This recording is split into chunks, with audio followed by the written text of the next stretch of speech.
कुछ समय दिया है और हमारे देवभूमि उत्तराखंड में वो आए हमारे बीच में हमारा सुख दुख जानने के लिए। हालांकि उनके बारे में कुछ कहने के लिए तो कहने में बहुत कुछ है, लेकिन मैं आपको सब जो कहूँगा नहीं। वो अपने आप में एक ऐसी मिसाल है जिसके बारे में शायद मैं उसकी व्याख्या न कर पाऊँ। आप सभी लोग जानते हैं उन्होंने सामने क्या किया है और क्या करने जा रहे हैं और किस उद्देश्य से यहाँ पर आए हैं। तो मैं आप सब लोगों से अनुरोध करता हूँ उनके बताए हुए मार्ग का अनुसरण करते हुए हमें उनका सहयोग देना है। जहां तक मेरा सवाल है, मैं इसी देवभूमि का हूँ, मालवा का रहने वाला, खासकर दरिया से लोग आपका रूप पड़ता था तो वहां का रहने वाला हूँ। फिलहाल मैं रुद्रपुर में सेटल हूँ। मेरा यह 5वां दौरा है ये पिथौरागढ़ का।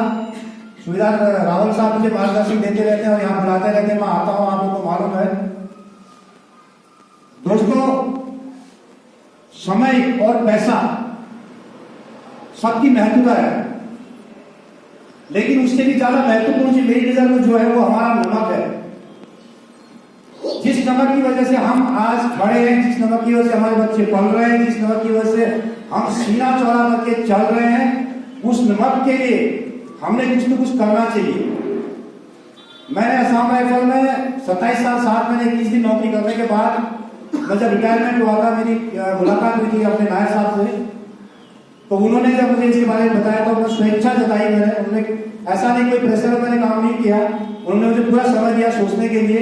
बोला तुम नियम हो, तुम कुछ करने का विचार है क्या है, अगर तुम इसमें चुप जाते तो अच्छा था। तो मैं स्वेच्छा से इसमें जुड़ा हूँ। आज जैसे हम साहब ने बताया कि मैं लगभग 1-2 स्टेट यानी कि उड़ीसा और गोवा छोड़कर लगभग सभी जगह जा चुका हूँ और मैंने हर जगह डिस्ट्रिक्ट में स्टेट में का रेस किया हुआ है।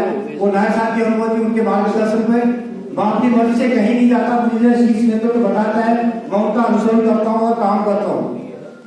लेकिन एक नारायण सिंह से काम नहीं चलने वाला।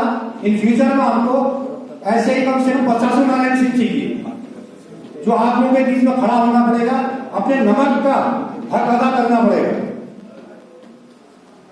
और हमें एकजुटता दिखानी होगी। आज हमारी स्ट्रेंथ उत्तराखंड में लगभग मुझे जहां तक अनुमान है, अनुभव है मुझे कि 25 से 26 हजार के बीच में है, लेकिन हमारे मेंबर 4000 नहीं पहुंचे। पिछले 4 साल हमने कदमदाल कर दी है इस पहाड़ी क्षेत्र में। मेरे दोस्त रजवाल जी जिन्होंने 1000 रुपए का तेल फूक दिया मेरे पीछे। मैं पिथौरागढ़ नहीं आया, गंगोली आज तक पहुंचा हूँ और 15-15 दिन के भीषण में सारे पहाड़ में, गाँव में, पैदल गाड़ी में हम लोग गए। लेकिन लोगों की नेगेटिविटी सामने देखने को मिलती है, जो बड़ा अफसोस होता है। कहते हैं जो मेरे लिए होगा वो मेरे लिए भी होगा, लेकिन ये गलत है। आप सब लोग जानते हैं असम राइफल में जिन लोगों ने अपना अधिकार दिए हैं वो किस आधार पर उनको मिले हैं। सिग्नल को देखिए, क्लब को देखिए, कि अन्य ट्रेड को देखिए, जिनने अपने अपने अधिकार कैसे लिए सबको मालूम है। जो लेटेस्ट आए तो कुछ ज्यादा ही मालूम होगा। हमारे पुराने जो सीनियर लोग आ रहे थे वो शायद कम मालूम, उस समय कोर्ट के समय कम चला करते थे। तो आज नायक साहब ने जो किया है अपने बूते पर, यहाँ तक उन्होंने अपना CHD और ECH की जो सुविधा हमें दिलाई है, उसके बाद कंट्रोल से मुक्ति दिलाने के लिए उन्होंने जो अपने कार्रवाई शुरू की है, उस सब में हर एक का योगदान किया हमको। असम राइफल के पूरे अभी जो रिटायरीज है लगभग 1,95,000 1 लाख के आसपास है। लेकिन हमारे सदस्य पिछले 8 सालों में अभी हमारे सदस्य 22,000, 21,000, 22,000 के बीच में घूम रहे हैं, क्योंकि हम लोग काम नहीं कर रहे। हम लोग एक दूसरे को बताते नहीं, कहते जो देते होगा मेरे लिए भी होगा, ऐसा कुछ नहीं है।